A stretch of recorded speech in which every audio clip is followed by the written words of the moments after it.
Hello and welcome to another Nimble video tutorial. So today I'm coming close to a milestone for Nimble Solutions. This is my 49th video, so I imagine that number 50 will be released over this weekend. So it's only right that I provide some stats in this video and appropriately entitle it For the Record.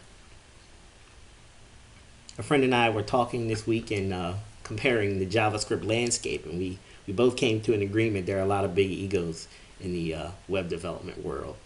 And anyone who knows me knows I like to leave my ego at the door so I can just execute. This is a zero hype development zone. So for the record, I have never worked or have any affiliation with Microsoft. I've never seen source code to Windows, Visual Basic, or Visual Studio. This software design is my own. All of the videos and prototypes are designed to be informal and created as a video diary and tutorials of me testing and quality assuring the Nimble IDE. And that's the beauty of it, right? A video of me using the tool in a carefree manner is a testament to its reliability and accuracy. So let's look at some of the development changes that I've made today. These features are what I like to call comfort features. They're just little add-in features that I created or connected into Nimble to make developers' life a little simpler. Normally, when you create or load in a graphic object, I've loaded in 4 graphic cards, and the graphic control by default will display like this. But I've added a really neat way to give a drop shadow or bordering effect with little to no effort on the developer's work for the developer to do. So if we select this graphic control, we go to the properties. To piggyback off of the Windows extended styles, there are 4 settings or 4 properties you can set in Windows to change the bordering of any Dialog or ActiveX control. I use these, piggybacked off these, so that if you enable the extended client edge, you will get a drop shadow. If you want a Windows edge, for example, you'll get a bordering similar to what the dialogues look like. It's not a one-for-one, comparison as to what Windows would do, but it's just convenient features that allow the user to be able to turn a image into a drop shadow type card style image with one click.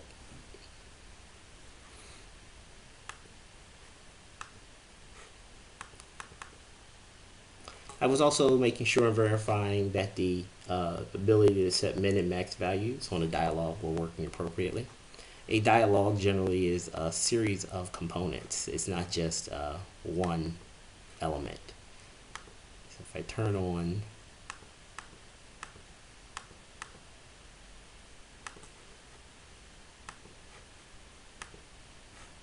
let's turn on all the properties of this dialog. This dialog has buttons, it has a bordering, and then there's the body, which is where the controls are placed. By setting the minimum value or min width and min height on this dialog, which I'll show you here, to 61 by 60, it should wrap around this particular icon or image. To make sure that this is accurate, what I want to do is, of course, turn off all the bordering or the header to make sure you just have the slim border, and then we'll get rid of the caption, and the min should stop at about 61 by 60 so that it wraps nicely around the image. I wanted to give you guys a look at that just by that one setting. These are just convenient features to make sure everything is going to be accurate to the pixel when you set it.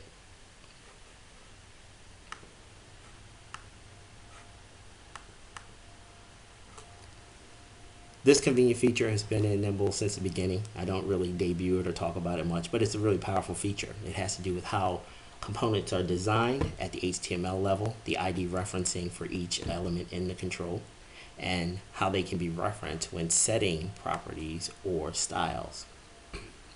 In this particular case, we have a dialog with scroll bars enabled, and it is set within the body property of this dialog. So when we look at the styles, you can prefix any of your style properties with the control name of the element or part that you want to set the style for. By just setting the overflow property, it would set it on the outermost div of this dialog, the actual dialog itself. By setting it on the body, that overflow, the inner body will now be scrollable. This ability to prefix your styles with the names of captions, handles, buttons, and any of the component-based elements inside a control allows you to set styles freely from within this context. Nimble handles the rest. This component I'm still in the process of working on, so this is a work in progress. This is a piggyback off of the toast message dialog that pops up. It will auto size to its contents. It's just as the toast message will allow you to put a message into it, and it will shrink and grow as it needs so that all the contents is displayed. The idea behind this new control is to find a convenience feature to allow you to set auto sizing. The intent is to have it triggered when this auto size property is set to true. Currently it is, if you looked at my board, this functionality is currently disabled for now until I finish out the details and enable it.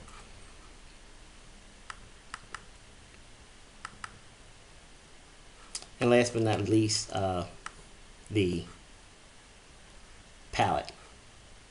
Whenever you set the color palette, you notice that the color palette instantly now holds the last point of the color that was selected. This is to make sure that it's persisted properly with your app. Every time you open up the color palette, it should be in the right place for the color that it's selected. Just some polish and convenience features that I've worked on today for Nimble. So for the record, Nimble version 5 has been in QA testing since before January 1st of this year. The proprietary build routine in version 4 has created 2.7 megabytes of pure JavaScript that is 100% error-free, known as Nimble version 5. An algorithm so good it can even compile itself. I have created and released in my forums 15 sample projects that total 4.2 megabytes zipped. These include a match card game and a simple sketch app using the canvas control. And that's the beauty of it, right?